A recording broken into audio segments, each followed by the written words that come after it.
on va parler de la France. Vous avez un exemple d'action que vous avez mis en place qui me passionne. Imaginez qu'un jour, des opprimés participent à un projet universitaire. Clairement. Avec une place partagée. Oui. C'est possible. Clairement. C'est pas une utopie. Non, pas une utopie. C'est pour ça que notre projet a été étudié pour les Allemands, pour les Américains, Nord-Américains, etc. Et depuis de 106 ans qu'on avait commencé à engager la population dans le projet, qui originellement a été un projet de santé communautaire, originalement. Mais la présence des habitants avait transformé le projet d'un projet de santé communautaire, de santé mentale communautaire, en un projet de développement communautaire. Parce que les habitants disent, oui, pour nous c'est très important l'aspect santé, mais c'est beaucoup plus important avoir la lumière dans la rue, avoir l'aménagement de l'espace urbain, avoir le transport public. Et ça, nous avons forcé à sortir de notre place de professionnels de santé pour travailler ensemble. Ça, c'est la transformation de notre équipe. Mais, une fois qu'on avait plusieurs crises qui ont été vécues dans notre projet,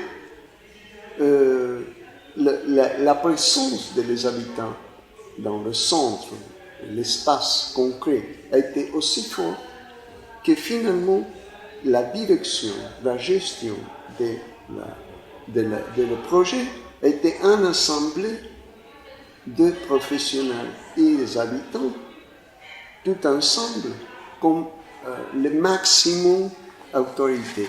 Et ça, c'est très difficile d'être accepté pour l'université, parce que j'étais le directeur, payé pour l'université, et je dois aller dire, écoute, ça va, mais c'est l'Assemblée qui décide. Et ça, c'est vraiment difficile. Alors, finalement, on avait arrivé avec les habitants à créer une espèce de réglementation, quelque chose comme ça, de comment on prend la place du pouvoir. Parce que comme c'est une assemblée complètement ouverte, on avait constaté qu'il peut arriver quelqu'un et dire « je veux ça » et tout changer. Alors, il y avait tout un an de discussions pour normatiser cette histoire. Et finalement, ça avait été installé comme une assemblée de décisions aujourd'hui.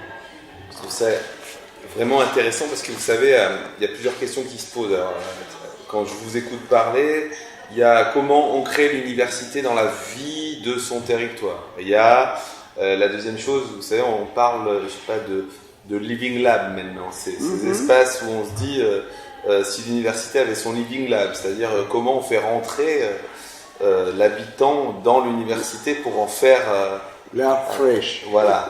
Et puis il y a aussi cette question du rapport de l'université à la précarité et puis alors en plus vous rajoutez la santé mentale.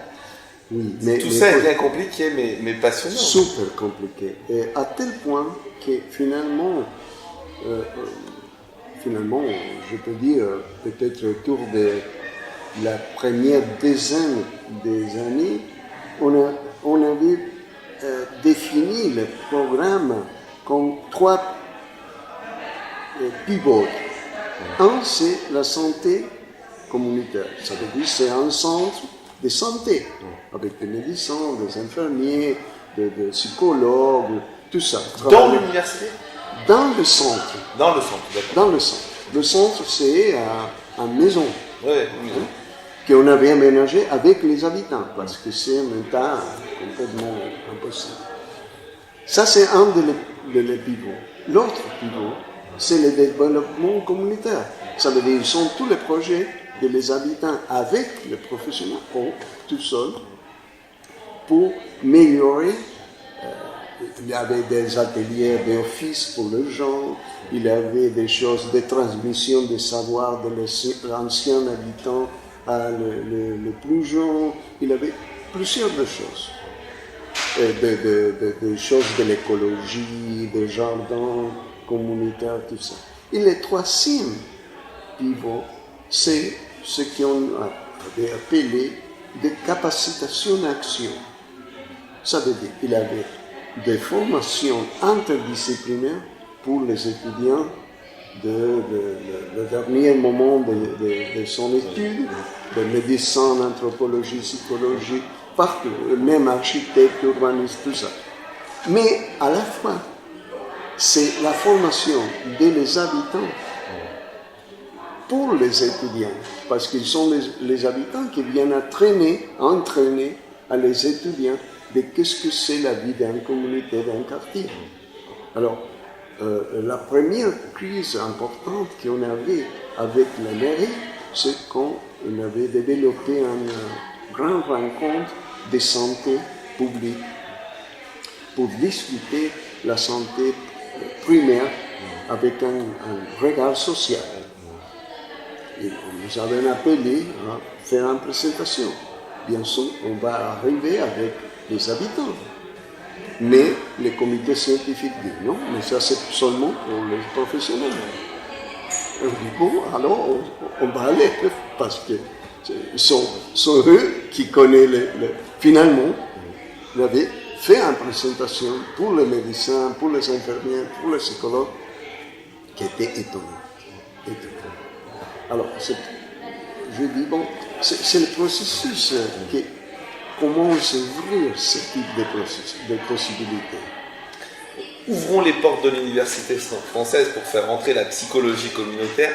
Je vais vous demander pour conclure, derrière cette caméra, oui. Imaginons qu'il y a les enseignants en anthropologie, en géographie, en médecine, je trouve pas de mot, peut-être en urbanisme, etc. Je ne sais pas ce que j'ai listé. Qu'est-ce que vous pourriez leur dire pour leur donner envie de faire de l'université française une université de la santé communautaire? Une chose que j'avais appris avec les habitants. Je vais vous dire, écoute, je vous invite à manger ensemble avec les habitants du quartier pour mieux connaître comment est-ce que c'est la vie. Alors, vous pouvez avoir des idées de comment profiter des savoirs des habitants pour mieux entraîner les étudiants. C'est ça qu'on avait fait. Eh ben, on se donne rendez-vous au pied de chaque université française pour organiser le repas des habitants des universités. Tiens, quelle belle idée pour faire en sorte que, grâce au témoignage des habitants, l'évolution des cursus se fasse par la parole. Oui. Écoutez, je tiens vraiment à vous remercier pour ce court entretien autour de la psychologie communautaire. Merci à vous. Oh, merci à vous pour votre gentillesse. Merci. Merci.